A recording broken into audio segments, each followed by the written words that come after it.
ज्यों मंदिर को थामे थमन, त्यों गुरु का शब्द मन है अस्थमन। ज्यों पाखाण नाव चढ़ तरै, प्राणी गुर शब्द लगत निस्तरै।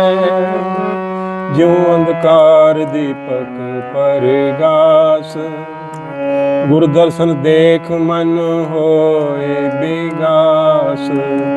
जो महाउद्यान में मार्ग पावे, त्यों साधु संग मिल जोत प्रगटावे।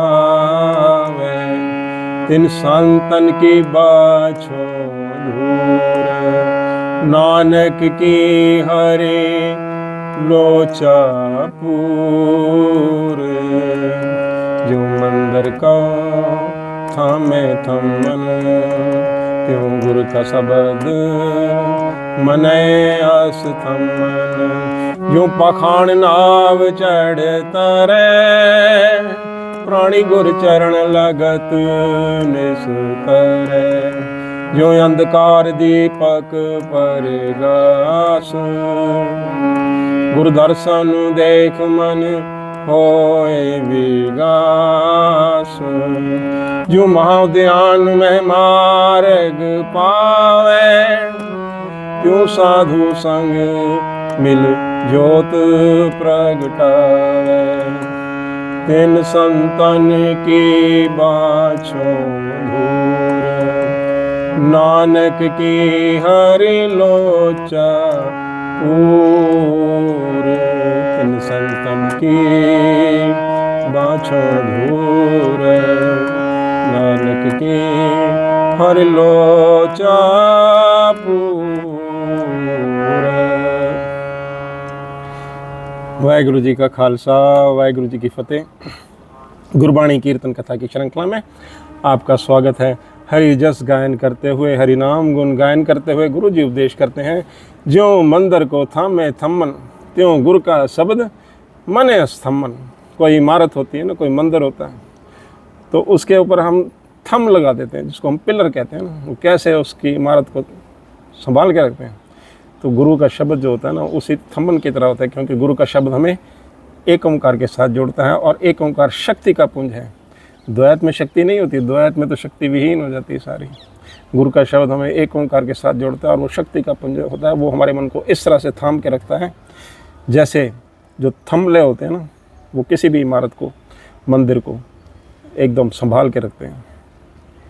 ऐसे गुरु शब्द में होता है। क्योंकि गुरु शब्द है ना, जो वो हमें एक ओंकार के साथ जोड़ता है, द्वैत को निकाल करके। ज्यों पाखाण नाव चढ़ तरै, प्राणी गुरु चरण लगत निस्तरै। जिस तरह से एक पत्थर है ना, उसको नाव पे रख तो फिर तो तरता है।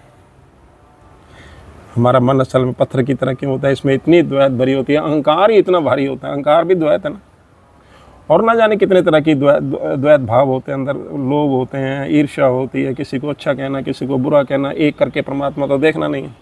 तो इतना भजन होता है, तो यदि गुरु की कृपा ना हो ना, तो बहुत मंदे भाग होंगे, फिर तो डूबना तय है। परंतु ज्यों पाखाण नाव चढ़ तरै, प्राणी गुरु चरण लगत निस्तरै। गुरु की भक्ति हो, गुरु का आशीर्वाद हो, गुरु के चरण स्पर्श हो, हम एक से जुड़े, हमारी आत्मा एक से जुड़े, तभी पार उतारा होता है। जिस तरह से एक पत्थर अगर नाव में रख दिया जाए तो वो भी तरने लग जाता है। ज्यों अंधकार दीपक प्रकाश, गुरु दर्शन देख मन होए विगास। अब अंधकार हो, उसमें एक दीपक जला दिया जाए ना, तो कितनी रोशनी होती है। अब जब गुरु के दर्शन होते हैं ना, तो द्वैत दूर होती है, आत्मा परमात्मा से जुड़ती है, भक्ति करने का मन करता है, उत्साह करता है, एक के साथ आत्मा जुड़ती है। ऐसी गुरु की बरकत होती है, ऐसी गुरु की कमाई होती है, ऐसा गुरु का आशीर्वाद होता है। गुरु दर्शन देख मन होए विगास। जैसे कमल खिल जाता है ना, इस तरह से मन खिल जाता है, द्वैत से दूर हो जाता है, डिप्रेशन चली जाती है। अब ये कहते हैं ना, अगर मन ढह गया तो फिर उसका असर तन पर भी होता है, फिर परिवार पर होता है, समाज पर होता है। अगर मन खिड़ा है ना, तो शरीर भी तंदुरुस्त रहता है, परिवार भी दुरुस्त रहता है, और फिर समाज भी एक सेहतमंद समाज बनता है।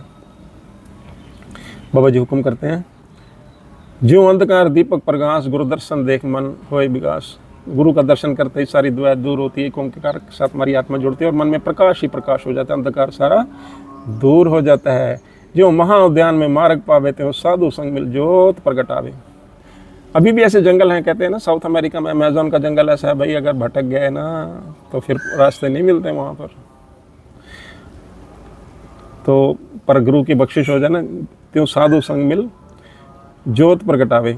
अगर वहाँ पर कोई मिल जाए बताने वाला रास्ता तो ऐसी राहत मिलती है। तो तभी तो गुरु की भक्ति करते हैं ना, कि जिस आत्मा का डूबना जिस भवसागर में तय है उस पर गुरु की कृपा होती है। तभी जो है हम गुरु के चरणों में नमस्कार करते हैं, गुरु के चरणों की धूल मांगते हैं, जिन्होंने हमें ऐसा ज्ञान दिया है, जिन्होंने हमारी आत्मा को, बिछड़ी हुई आत्मा को जोड़ा है, एक ओंकार प्रभु के साथ हमारी भटकना दूर करी है। त्यों साधु संग मिल जोत प्रगटावे, तिन संतन की बाँछो धूर। तो क्यों ना भक्ति करी जाए ऐसे ऐसे गुरु की, जिसने हमें एक ओंकार वाहिगुरु के साथ जोड़ा, हमारी द्वैत को निकाल करके। तिन संतन की बाँछो धूर, ऐसे संतन जनों की मैं धूर की इच्छा करता हूँ, अपने माथे पे लगाना चाहता हूँ।